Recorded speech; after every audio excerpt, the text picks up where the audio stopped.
Welcome, everybody, to another amazing episode of Wellness Warriors. I don't know how I have that background, but it popped up this morning on Zoom, so here we are. Today, I've got a wonderful fellow breast cancer conqueror, Marnie Clark. I guess I discovered Marnie on social media, and she is one of us. She's been through the journey. She's healed breast cancer. She's a breast cancer survivor and thriver for 16 years now. And she took that pain and that journey and turned into a passion. She's also a breast cancer coach. She's a firm believer in natural therapies. She has 25 years of studies in natural medicine. So she comes very equipped and very experienced to be able to share her healing story. So thank you, Marnie. Thanks for joining us. Thank you so much for inviting me. I'm truly honored to be here with you. Oh, that's great. And Marnie's all the way from Australia. So she's 9 o'clock at night and I'm 9 o'clock in the morning. So it's amazing what technology can do. Indeed. All right. So let's start with the story. You discovered you had breast cancer, and let's hear what you did and what you discovered along that path.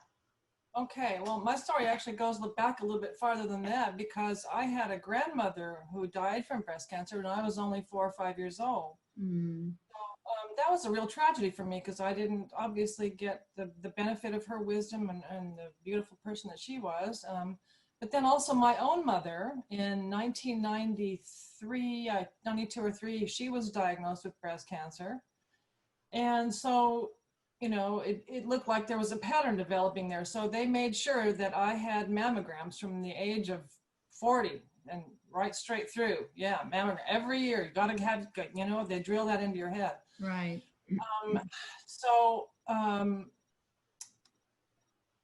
I did my best to help my mother because I was studying naturopathic medicine at the time when she was diagnosed a second time. This time it was in her bones, though, much more serious, stage 4. And back then they didn't have, there just wasn't a lot of information available on natural therapies for breast cancer back then, especially stage 4.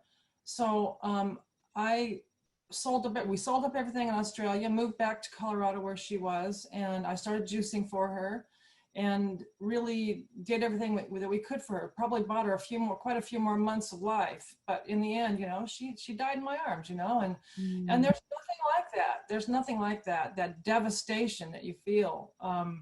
And so at that point in time, I had sort of resolved myself. I'm going to have to learn as much as I can about this because we got to stop this from happening, And then 6 years later, I'm battling it myself. I was diagnosed in 2004 and couldn't believe it. I thought I was doing everything right. I was a natural therapist. I was doing everything I thought the right way. But what I didn't realize is that I wasn't attending to my mental health. I was super stressed about a few things that were happening and not looking toward that at all. So I realized that was going to be a big part of my healing journey, was dealing with the stress, because I joined a cancer support group and probably 90% of the women in there said that in the lead up to their breast cancer diagnosis, they were also under a lot of stress. So I realized that's a huge factor. Absolutely. And yeah, so somebody put me on to a meditation teacher who's a Buddhist monk, and I learned meditation. And I wanted to do it all naturally. I did choose to have surgery. That made sense to me, to get the lump out of there. Mm-hmm. How big was the lump? And it was about the size of an olive. Okay. And what side was it? On the left side. And so the surgery required taking the nipple and, a huge chunk of my breast. So I ended up having a reconstruction as well. And then I went home to heal. I met with an oncologist and he said, you're going to need chemotherapy and radiation and probably 5 years of tamoxifen. And I looked at him and I thought to myself, those are like dirty words to me. I just shuddered at the thought, So I went home and healed up. I did juicing. I was doing Chinese herbs and acupuncture. I saw a chiropractor and I was doing massage therapy and all sorts of really wonderful things for myself. really cleaned up the diet and really was getting on top of the mental, emotional stress side of things. So, but even then, all of my natural therapists were saying, I mean, Marnie, you really ought to consider doing the chemotherapy. We will help support you with natural therapies while you go through that. And even then I thought, I don't know, do I really need to do this? You know, I was feeling really pretty good after all of the things I was doing. So I did in the end capitulate and do the chemotherapy, but there were two factors that was kind of deciding for me.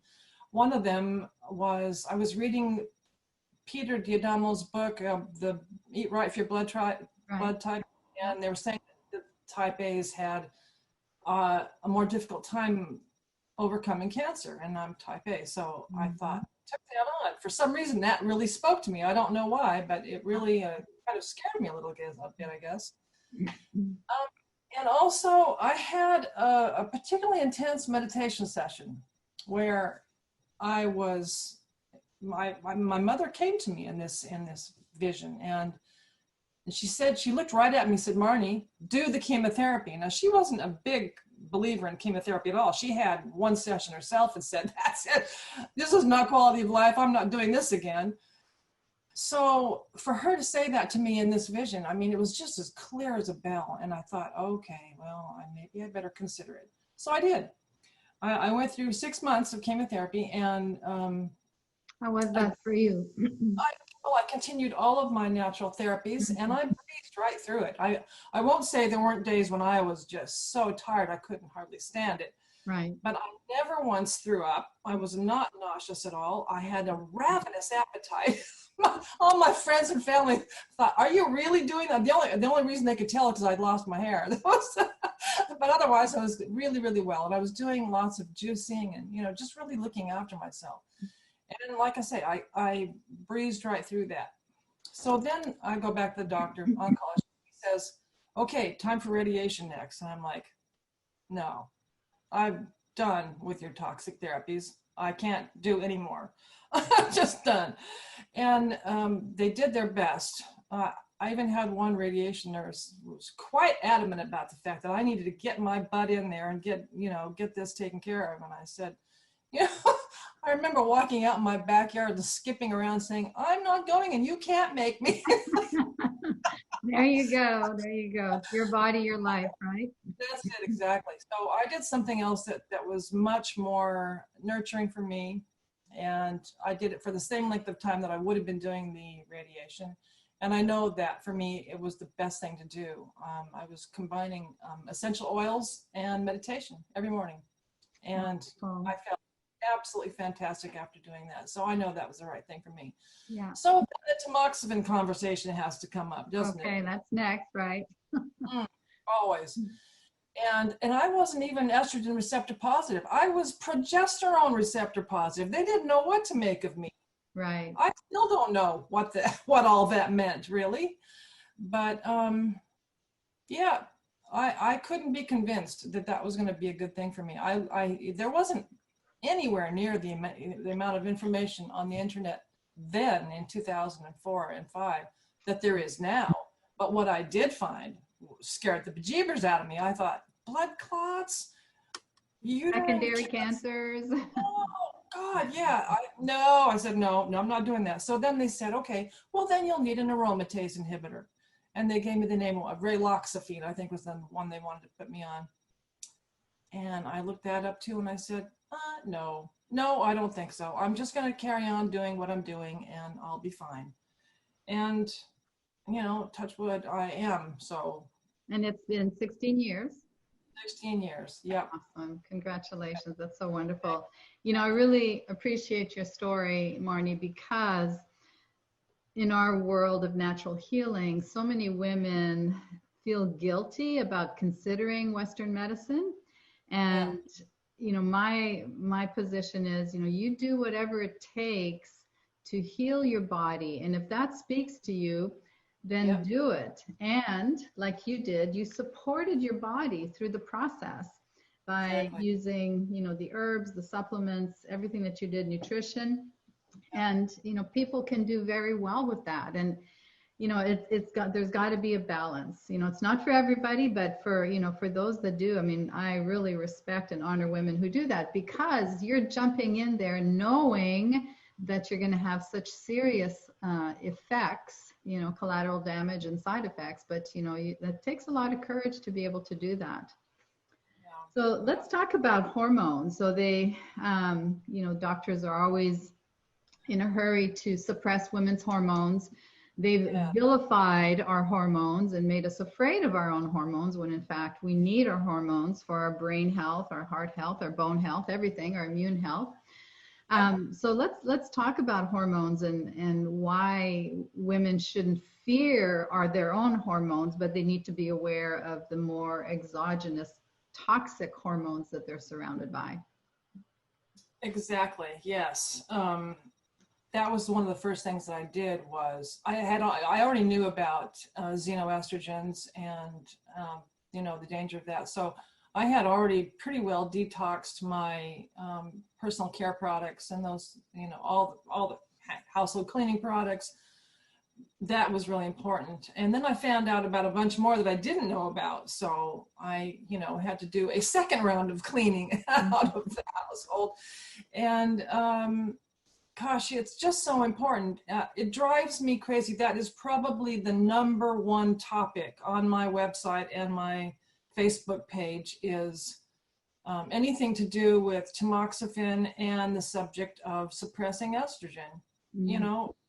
I know every time I post anything about those two subjects, I'm going to get a flock of people, sharing what they've been told. And I think the thing that I object to the most are the strong arm tactics that are used. I've heard oncologists say things like, slam their fist on the desk and say, well, don't come back to me when this comes back then, if you're not going to take it. It's really, I mean, what bedside manner is that? How is that supporting of your patient, So right. It's so frustrating to hear these kinds of things, and it's so unnecessary.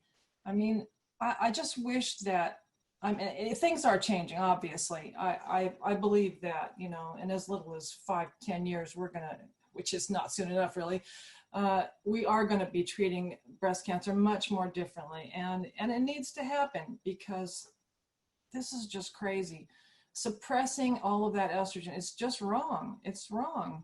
Yeah, absolutely. Got to keep it in balance. Obviously, look after ourselves. Eat the things that will naturally take estrogen out of the body. I mean, they don't learn about those things. That's the problem. Right. So you would share with your community things like ground flax seeds, cruciferous vegetables, DIM. All those things. Yeah, lots of good fiber in the diet, because fiber helps to whisk out estrogen, out of the body as well. So all those things are super important. So do you find women that come to you, are so in fear initially that, you kind of have to talk them off the ledge and remind them, and this is one of our big messages, is you don't have to fear cancer. Cancer is just the symptom. It's not the cause. Exactly. Yes. Yeah. I deal with that fear factor pretty frequently. So how do you talk them off the ledge when they come to you? So the first thing I do is to tell them this is survivable. It's absolutely survivable. This is not a death sentence. No. Let's boil that fear down, into something a bit more approachable, and just get them to realize that, okay, we're all here for a finite period of time. We're not, it's not like no one's going to die. We all will do that eventually. But the important thing is to realize that while you're here, you need to be living your life as fully and completely as you can, and enjoying it. And, gosh, that's so important, isn't it? Absolutely. Now, you mentioned initially before your diagnosis that there was a lot of stress in your life. And, one of our essentials is essential number 4 in healing the emotional wounds and making sure that, you're managing your stress, because Well, tell us, what does stress do to the body and your immune system? Oh, yeah, it undermines the immune system to a huge degree. I mean, it's one of those epigenetic factors, isn't it? I Yeah. mean, really, I mean, it's huge. And it's so important to deal with it because, I mean, like I said earlier, I work with people all the time who are doing just absolutely perfect with their diet, their supplements, Yeah. everything, the exercise, doing all the right things, but they're in this toxic relationship, or, Hmm. or they're in this horrible job that they hate. Oh, well, I'll deal with that later. No, dear, really, we need to deal with it now because this is important. I mean, cancer's a wake-up call, isn't it? I mean, it's the biggest wake-up call you'll ever get. That's And for sure. That's for sure. it's just so important to deal with every aspect. You can't leave any stone unturned, really. Yeah. And it's about transformation and change, right? Because if you keep the same lifestyle that you had pre-cancer, nothing's going to change. And That's I see that so much of the time. Women are doing everything right as far as their supplements, but they're just not progressing until they deal with the emotional aspect. And then also there's the dental aspect, which is yes. another huge factor that a lot of people think it's not that important, but we definitely need to look at what's in your mouth, the oral microbiome, the toxicities in the amalgams, the root canals, all of those things. Yeah. I once, not too long ago, had a conversation with a lady who was a thermal imaging person, Mm. not the operator, but I forget now what her exact title was, but she worked with thermal imaging, and she had some really interesting photos of women who had um, root canals, and you could see The in inflammation. the thermal imaging how the root canals were affecting those meridians that went right through the breast. Yeah, Seeing is believing. It was yeah, amazing. fascinating, fascinating. I saw that a lot as well. Now, let's talk a little bit about some of the things that you recommend for the women that you coach as far as, I mean, as far as nutrition, and then as far as the specific supplements or herbs or Chinese medicine, things that will really target cancer cells. So first of all, let's talk about nutrition. What are the basic things that you recommend? I recommend that people do daily juicing or smoothies, one or the other, whichever they prefer, or switch off, because there's so many things that you can get from that. It's better than taking a multivitamin because you're getting the nutrition at the very basic level and right into the body's cells. I mean, our bodies love that. Yeah. And there are so many things that you can do, like even just juicing a stalk of broccoli. The things that you'll get out of that, priceless. Powerful. Yeah. Yeah, very powerful. So yeah, carrots and beets and all of the greens, Yeah. spinach, all those things make such a huge difference. And they taste good too. I mean, it's super simple, just takes minutes, and you provided yourself with an amazing amount of nutrition. Yeah. Organic, of course. It has to be organic. That's a whole other subject, isn't it? But yeah. And so and beyond that, I don't say to people, you need to go off meat, you need to be vegan. I'm not that strict. I just believe that make it as clean as possible. Yeah. Eat what you enjoy. Eat from the rainbow. I hear people say that all the time, but it's so true. The Yeah. brighter color it is, the better it is for you. So yeah, loads of vegetables, loads of fruit, and if you're going to eat meat, make sure it's as clean as it can be and organic or free range, just really good stuff. Yeah. Now, do you follow the blood type diet? I don't so much anymore. I was reading that book mostly. Someone handed it to me and said, you need to know about this. Right. But I do believe that it works for some people. Yeah. Yeah. I did it many years ago. I'm an O blood type. So it made a lot of sense to me because I was vegetarian for 30 years. And just after a while, it just wasn't working for me, especially as I got into menopause. And so, Right. Yeah. Okay, and then what about targeting cancer cells? How do you deal with that and boosting the immune system? Okay, so I saw it sort of depends on where a person is in their journey, but for someone who is considered cancer free, just looking forward to staying well and no recurrences, I strongly recommend people be taking something to work with the hormone levels. Sometimes it's DIM, sometimes it's the calcium D-glucarate, depending on, their particular situation. Uh, I do like DIM a lot, but for boosting the immune system, I haven't found anything that works better than those medicinal mushrooms. The Mm, mushroom blends. Oh yeah. my goodness. Turkey tail and chaga and reishi and maitake, they're incredible. Absolutely incredible. I followed Paul Stamets for years, the mushroom guy, the mushroom guru. He knows Mhm. everything there is to know about mushrooms. And gosh, the things that are coming out from the research studies, just fabulous. I think his own mother healed herself with a combination of Herceptin and turkey tail mushrooms. So Wow. yeah, she's got an Powerful. amazing tail. Yeah. So curcumin is another thing that I wouldn't be without. Curcumin is amazing for so many things, not just for cancer, but for um, reducing inflammation in the body and targeting cancer cells, and yeah, really incredible stuff. Let's see, what else do I like? I do recommend CoQ10 for people who are going through radiation and chemotherapy. I think that's a really important one for them to have. Absolutely. And I know I've got a whole long list of things, but Right. for me, the main ones are dealing with the hormone aspect, and the medicinal mushrooms I think are really super. I've heard a lot. I'm dealing a lot with the people who are getting mistletoe therapy too for Hmm. aggressive cancers. Yeah. Um, is there some place in the U.S. where people can get mistletoe therapy pretty easily? Yeah, if you can get a doctor's prescription, you can there's a couple of pharmacies. I know I did it during my second healing journey. Right. And it's really simple. It's just sub-Q injection and there are some clinics that I believe offer it IV as well. So yeah, mistletoe is great.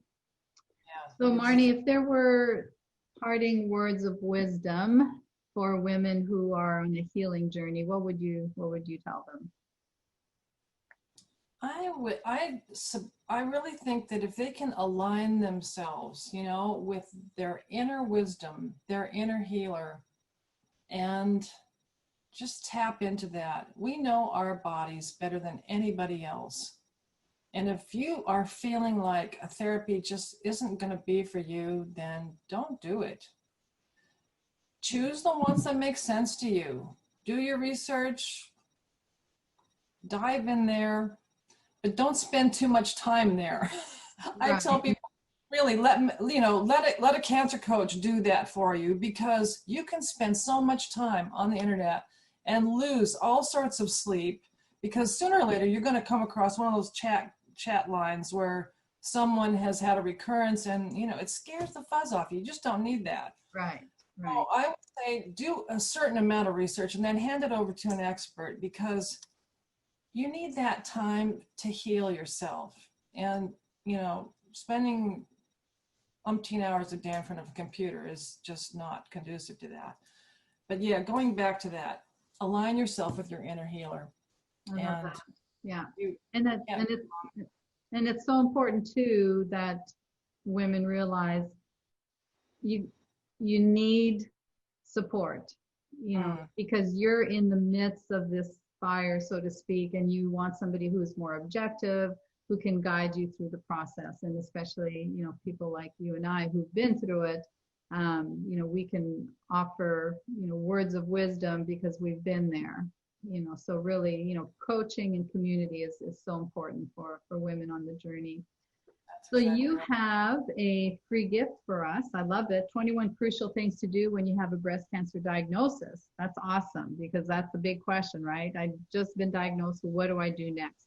So we'll Yep. we'll post that. And where can people find you? I'm at marnieclark.com. Just my name, MarnieClark.com. And I've also got a Facebook page, and it's Marnie Clark Breast Health Coach. I decided to leave the cancer word out of it. Good for you. Well, thank you so much for being our guest today, Marnie. I really appreciate everything that you're doing to help women. And I appreciate everything you're doing as well. All right. So till next time, this is Dr. V sending you a big healing heart hug. Bye for now.